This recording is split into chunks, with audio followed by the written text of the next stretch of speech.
Hello and welcome to today's short Inky Minutes ink review. Today we are looking at an ink from Sailor. It is Sailor Studio ink number 752. Now, I've not actually looked at a whole lot of the Sailor Studio inks. I have samples of a few, but I've never actually done full reviews of any. So this sort of Inky Minutes review style is a great first way in with these inks. This is a beautiful sort of dark, almost purple black sort of color. Got a bit of a nice green gold sheen on it there. And these are wonderful, wonderful inks. So let's have a look at it on a few kinds of paper and have a bit of a chat about it. This is the box it comes in. It's a very simple little box. I put a label on the top there so I can see it when I'm looking down in my drawer. But you see there, 752 there with, you know, the purple coming through there on the label. Very simple box. The numbering system has to do with a matrix. So the color family is going from light to dark in the first numbers, and then the darkness of that shade across going the other way. So we end up with 752 based on the matrix for this sort of color. It's a system I love because it stops, you know, like having to come up with interesting or like names that don't necessarily describe the ink. This is like a, you know, almost like a scientific way of naming the inks, which I really like. Okay, so that is the box, and then the bottle itself, smaller bottle, as I said, 20ml bottle, nice glass bottle, square, you know, deep enough to fill most pens, all that kind of stuff. As the ink runs out, as with any bottle, you're going to have trouble filling any pen. But yeah, nice simple bottle, nice simple ink. So here it is on Tomoe River paper. I had this in my Edison Ascent fountain pen here, which I put an Osprey Pens broad architect nib on it here, so you can see a slight little architect on that nib. Just gives me a nice stubby feel to my writing. This ink looks beautiful on Tomoe River. It looks quite dark, and this is a fairly wet pen. The ink costs $30 Australian or 18 US for that 20ml bottle. So once again, as like some other inks, not super inexpensive per mil. But you're getting a really high quality ink. You can see in the swatch here, there's lovely shading. There's not a whole lot of sheen or anything. Low water resistance, but we get a lovely sort of violet purple that comes through once that sort of water is taken away.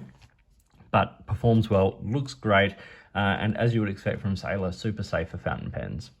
Here is the ink on student notepad paper. This is very lightweight student notepad paper from Spyrex. You can see there's not a whole lot of the purple coming through. We get a lot of that sort of darker, almost black sort of color. But it performs well. It holds relatively tight, and on the reverse, you see that like there's virtually no bleeding. Like this is a stubby nib because it's an architect, right? So it's laying down a good amount of ink. But very little has come through, even less than the really high quality Akuman inks on either side of it on this sample. But it looks great. It's not a super wet ink. It's probably on the slightly drier side, but that makes for, you know, nice in sort of wetter pens because it's very easily controlled. Now we have it here on the copy paper, Office 80 GSM Office copy paper. It looks fine. It's holding together relatively well. A little bit of feathering here and there, but nothing too bad. And looks okay. Once again, very little bleed. It performs very, very well indeed. And now we have it on Rhodia here in the middle. So it's got a lot of shading. And I think it shades beautifully. There's a sort of a lighter purple that comes through in the midst of the shading as well, which is beautiful. The water resistance, once again, low, medium to low, I should say. And lots of the grey coming through on this paper. But it is clearly a sort of a purple, grey, black, almost kind of colour. It's a really interesting, dark, rich purple colour. So if we were going to compare the colours of this ink, here it is once again on that colouring card, I wanted to show it alongside it like a lighter dark purple or earthy purple. And so I put up Octopus Fluids Violet, which is from their Certified Document Ink set, which I think is sort of more violet-y purple, whereas this is like a black purple, both on the darker end of the scale.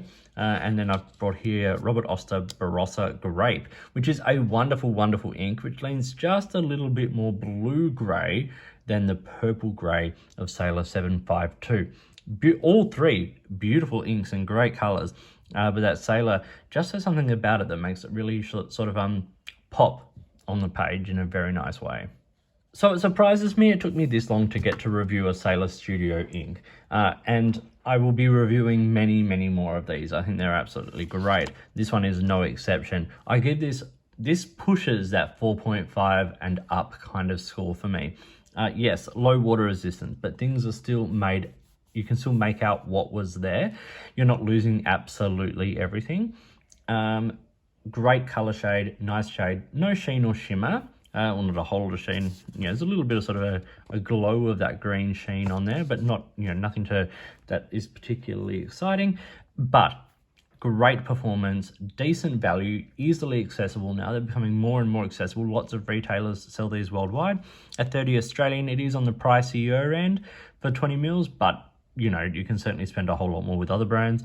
And $18 US. So smaller bottles, but really high quality ink. So yeah, pushing that 4.5 out of 5 kind of score there.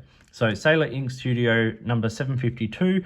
Thank you for watching. I hope you found this video interesting and useful. Please like and subscribe, hit the notifications button, all that kind of stuff. If you've got products you think I should be looking at, or if there's a way you would like to support the channel, I would love to hear from you.